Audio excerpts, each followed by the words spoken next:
So చిన్న పిల్లలకు ఈ బాబు ఇంత పెద్ద పెరిగి ఇంతే చిన్న పిల్లవాడు అప్పుడు అయితే 8 పూటలు ఇస్తాం సార్. ఈ రోజు కూడా మీరు ఎక్కడున్నా చెప్పచ్చు. 2-3 గంటలలో పిల్లలు ఆడుకుంటారు సార్. ఆ రోడ్డు అన్ని కూర్చి పరిశాన్ చేస్తారు కదా. 8 పూటలు ఇచ్చా, పొద్దున ఒకటి సాయంత్రం పోయమని చెప్పా. నిమోనియం పక్క షెల్పులు పోయి పొద్దున్నే తీసుకొని పోయి ఇలా డాక్టర్లకు చెప్పకండి, తల్లి పాలు ఉంటే దాంతో రంగచ్చి పోయండి, లేదా కోత పాలు ఉంటే దాంట్లో పోయండి అని చెప్పాం. పొద్దున కోసం సాయంత్రం డిశ్చార్జ్ చేశారు సార్. అప్పటికి పోయి చాలా పైసలు వెళ్ళిపోయినాయి. ఈ మాదిరిగా తనతో పరిచయాలు అయ్యి ఆ ఊరు మొత్తం ఎంకలు ఇరిగినా ఏది ఉన్నాయా డైరెక్ట్ ఇప్పుడు ఈ రోజు వరకు కూడా వస్తూనే ఉంటారు. ఫైల్స్ అయినా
शुभिर्ब्रह्मवर्चसे नान्नाद्येन समेदय स्वाहा इदमग्ने जातवेदसे इदं ॐ आत्मा जातवेदस्ते तेजस्य वर्चस्व चेतवर्तय चास्मान् प्रजया पशुभिर्ब्रह्मवर्चसे नान्नाद्येन समेदय अन्नस्वदतो ఇప్పుడు ఇది తీసుకోండి చాలు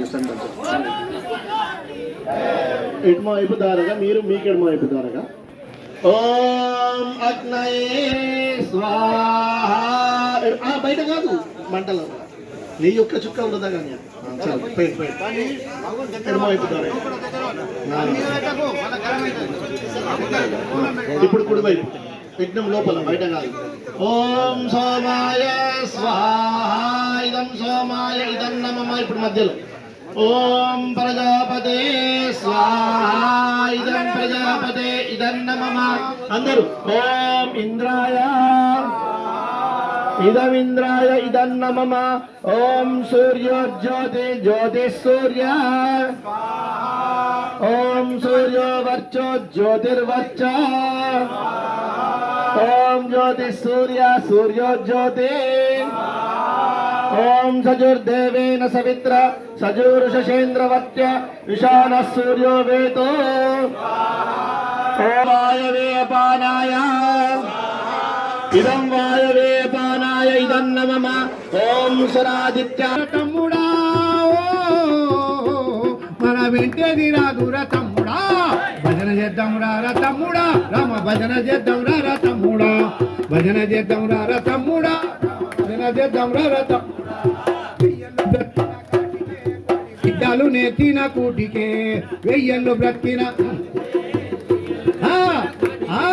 వెయ్యళ్ళు బ్రతికిన కాటికే కోటి విద్యలు నేర్చిన కూటికే వెయ్యళ్ళు బ్రతికిన కాటికే కోటి విద్యలు కూటికే ఎన్ని ముళ్ళలు కట్టి పెట్టినా మన వెంటేది రాదుర తమ్ముడా మన వెంటేది రాదుర తమ్ముడా భజన చేద్దాం రా తమ్ముడా రామ భజన చేద్దాం రా తమ్ముడా భజన చేద్దాం రా తమ్ముడా రామ భజన చేద్దాం రా తమ్ముడా ఎంత సంపాదించి పెట్టినా మన వెంటేది రాదుర తమ్ముడా భజన చేద్దాం రా తమ్ముడా తమ్ముడా భజన చేద్దాం రా తమ్ముడా రామ భజన చేద్దాం రా తమ్ముడా ఒక్కసారి రామాని అంటే రా లెక్కలేని పాపాలుడిపోవురా ఒక్కసారి రామాని పోవురా ఒక్కసారి రామాని అంటే రా లెక్కలేని పాపాలుడిపోవురా ఒక్కసారి రామాని పైసలున్నోళ్ళంతా ప్రభులైపోతుండ్రు మాట నడిచిన మహారాజులవుతుండ్రు పైసలున్నోళ్ళంతా మాట నడిచిన వాళ్ళే మహారాజులవుతుండ్రు పైసలున్నోళ్ళంతా ప్రభులైపోతుండ్రు మాట నడిచిన వాళ్ళే మహారాజులవుతుండ్రు ప్రభులే ధనముతో ధర్మాన్ని కొంటారు తప్పు లేకున్నా తలవంచుమంటారు అయ్యా ధనముతో ధర్మాన్ని కొంటారు తలవంచుమంటారు అయ్యా ధనముతో ధర్మాన్ని కొంటారు తప్పు లేకున్నా తలవంచుమంటారు ధనముతో ధర్మాన్ని తప్పు లేకున్నా అంటారు పట్ట పగలే ప్రజలు అందరూ దూరంగా దొంగలే దొరల ఈ రాజ్యాలనే లేరు ఇది ఏమి తినవచ్చారన్ను అన్న ఇది ఏమి తినవచ్చారన్ను మనం ఇంతమంది ఉండగా ఇంత కాబట్టి ఇది ఏమి తినవచ్చారు ఇట్లున్నది ఇప్పుడు పరిపాలన అంతా ఇట్లున్నది ఒకసారి మనం ఇక్కడ మళ్ళీ మట్టి బాతు మళ్ళీ ఇక్కడ వచ్చి చేసుకునాలి దానికోసము మన యొక్క నోపేట్ మండల్ అక్కడ సర్పంచ్ ఏదైతే మన మైపాల్ అని వాళ్ళ గురువందరు కూడా 3 నెలలకు భోజనము మనందరికీ 200 కానీ 300 మంది ఎవరు వచ్చినా వాళ్ళకు ఉచితంగా వాళ్ళు భోజనం మనకి ఇస్తా అని చెప్పారు సార్. మట్టి తెచ్చుడు చెట్లు తెచ్చుడు మా బాధ్యత నాది ఎట్లన్నా కానీ అయితే మీ అందరి సహకారం ఉండాలి సార్. జర దయచేసి మా భరత్ ఎవరైతే నువ్వు ఇట్లా పెట్టుకుంటే పేర్లు ఎట్లా రాసుకుంటావు అప్పటిదాకా అంతే వెళ్ళిపోతారు ఎట్లనే కూడా హోలీ శుభాకాంక్షలు. మరి మీ ఆరోగ్య రక్షణ కోసము 300 మంది ఈ మట్టి బాత్కి వచ్చారు. ఇదే పద్ధతిలో పొద్దున్నే అన్ని యోగ సెంటర్లకు పొద్దున్నే 1 గంట గంటన్నర యోగాభ్యాసం కూడా టైం ఇచ్చి మీ ఆరోగ్యాన్ని సంపూర్ణంగా కాపాడుకోవాలని మీడియా ద్వారా పల్లెల నుంచి వచ్చిన వాళ్ళు, పట్టణాల నుంచి వచ్చిన వాళ్ళందరికీ కూడా మనవి. అయితే దీంతో పాటు మనము ఆయుర్వేదం కూడా తెలుసుకుందాం. ఆయుర్వేదం కూడా పల్లె పల్లెకి చెప్తూ కొన్ని రోగాలకు మనం మూలికలు చూపిస్తూ అందరికి అందిస్తూ ముందడుకోదామని మీడియా ద్వారా మీ అందరికీ తెలియజేస్తున్నాను సార్. మరి మమ్మల్ని మీ ఊరిలో ఒక యోగా సెంటర్ ఓపెన్ చేసి పిలిస్తే మేము వచ్చి ఉచితంగానే మీకు సేవ చేయగలుగుతాం సార్. ఈ మీడియా ద్వారా మీకు తెలియజేస్తున్నాం. ప్రతి విషయంలో మమ్మల్ని సంప్రదించండి, మాకు ఫోన్ చేయండి. మాకు అయిన సహకారము మాతో అయినంత మీకు అందిస్తామని మీడియా ద్వారా మీ అందరికీ తెలియజేస్తున్నాం.